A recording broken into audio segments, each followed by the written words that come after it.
Oh, ladies and gents, Cowboy Bebop throws major shade at Netflix. Couldn't bear watching the Netflix adaptation of his work. This is the original creator of Cowboy Bebop. It's the original creator of the original Cowboy Bebop. So this is hilarious, as it always is. This was cancelled after one season. Just utter garbage. And it's a shame as well, because the amount of money Netflix has, you could have done something really well with this. Really, really good. It could have been well reviewed. And it's just squandered on nonsense. Nonsense and crap. Absolute. And bearing in mind, the Japanese don't like any of this crap either. They are renowned for hating the sort of, I guess, ideologue element of Western media in this day and age. They hate adaptations to their video games because, again, it's full of ideologue. It's just nonsense, just utter nonsense. So this is a few days old, but hey, look, it's funny nonetheless, so I'm going to bring it to you. But Shinichiro Watanabe couldn't make it past the opening scene of the Netflix live-action adaptation of Cowboy Bebop. Couldn't make it past the opening scene. Goodness me. I bet he's regretting shopping that out basically now. Hey, no amount of money accounts for the bastardization of his work. Well, maybe. I don't know. But anyway, he spoke to Forbes. Watanabe said Netflix sent him a video to review and check, but he couldn't bear to see more than a few minutes of it. I do like how this is coming out now. Obviously, there'll probably be like some kind of NDAs in place. I don't know. Who knows, right? Who knows? But you'd have thought that they'd have discussed this with the original creator at the time of launch. So there must have been some kind of gag in place for him not to discuss it. But anyway, he said, it started with a scene in a casino, which made it very tough for me to continue.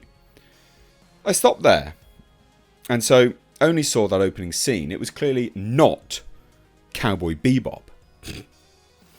I love that. It was clearly not Cowboy Bebop. Straight to the point.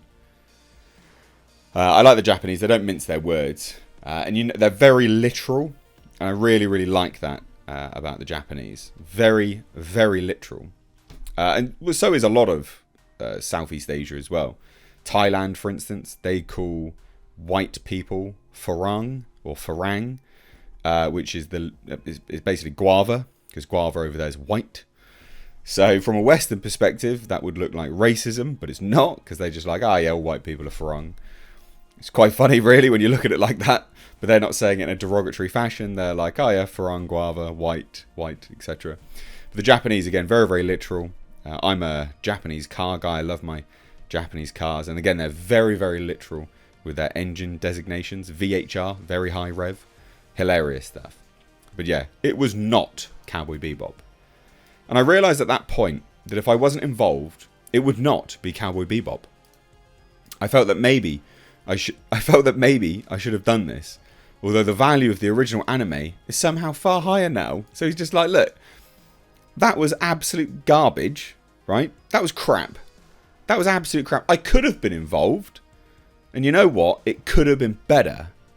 But thanks to you, Netflix, for making a shockingly terrible adaptation of my work, my anime is now worth a lot more.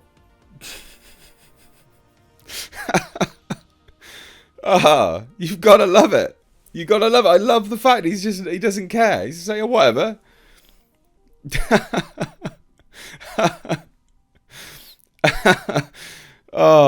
You absolutely have to love it. He continues anyway. But Netflix brought Watanabe into the project as a consultant, but Watanabe claimed in a 2019 interview that any comments he made on the manuscript were likely not heeded, which makes sense because obviously he then watched it and was like, God, what is this god-awful crap? It's funny as well. Why bring him on as a consultant? For name, maybe? Name clout? It's so bizarre. What a waste of everyone's time. Especially his. You know, like he's like, oh yeah, I'll give you some notes. And they're just like, yeah, whatever. Not interested. Like, why would you do that? Waste of everyone's time. But this is similar to what Amazon did with Peter Jackson. So they asked him to come on board, and he was like, yeah, send me the scripts then. And then they're like, we'll just ghost him. This is for the Rings of Power. And they just ghosted him. He was like, yeah, happy to. Let's have a look at the scripts, and I'll get involved. And yeah, then they literally ghosted him. Streamers do this all the time for either original creators, acclaimed sort of directors, and again in the sort of, you know, case of Peter Jackson, the guy who made the definitive adaptation of Lord of the Rings up until, you know, to date now. Anyway, it's not been beaten by Lord of the Rings, has it? But anyway, Watanabe then further added, "I have no choice but to pray and hope that it will turn out good." That's what he said in 2019. He's like, look, they didn't heed my my notes, but look, I pray it will turn out all right. But that didn't work, did it? Live action adaptation, not well received by fans, received a lukewarm critical reception, and was cancelled before a second season. I love the fact he just tore this a new one. Absolutely tore it a new one. And this is the article, the sort of interview with Forbes, anyway. You know, discussing how he wanted to make his original anime. So that was cool. It's quite in-depth, actually. You know, sort of discussing it all. And sort of the rise of Cowboy Bebop. It is genuinely an interesting read. You know, becoming a director. And then all the way down to where we get to sort of present day, I guess. To the Netflix adaptation. Ugh. Hollywood producers. Discusses Hollywood producers. Now I'm working on a new and original title. Most of the offers I receive these days tend to be from America. And the budgets tend to be almost double compared to what I get in Japan. But obviously, they're not good. He doesn't want to work with producers, really. I had a big altercation with a Hollywood producer on the Animatrix. He would always come with these stupid requests. Just so he could identify his own contribution, as the requests were stupid and made no sense. I rejected all of them. This guy's a legend.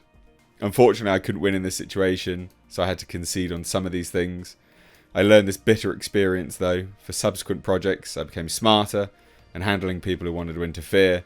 In that, I would send back very small corrections or adjustments just before the deadline. That tended to work. I love that. This guy's an absolute legend. Absolute legend. Oh dear, oh dear. So funny. So funny. Oh dear, oh dear. I like how he's just so straight down the line. Doesn't really give a shit. Because he doesn't have to. This guy's a legend. Absolute living legend. So there's not actually that much else in here about the Netflix adaptation of his work. But I thought you guys would find this funny and interesting. I do love the Japanese. They're very, very funny. Just in their literal nature, they just don't care. Well, they do care, but they don't care. You know, and I guess as well, from his perspective, the Netflix adaptation brought shame to Netflix, which is a big thing in Japanese culture. You know, naturally, I wanted to know what Watanabe thought of the new live-action adaptation for Netflix. For the new live-action adaptation, they sent me a video to review and check. It started with a scene. Been over this anyway. And I realised at that point, if I wasn't involved, it wouldn't be Cowboy Bebop. So funny. It seems Watanabe received a lot of requests to do something similar. Thankfully, he really didn't want to do that and ventured into creative pastures new. He's like, yeah, nah, we'll go off to new stuff. So good. Anyway, let me know what you think of this down below. Love to hit any and all of your thoughts. Cheers, guys. Take care.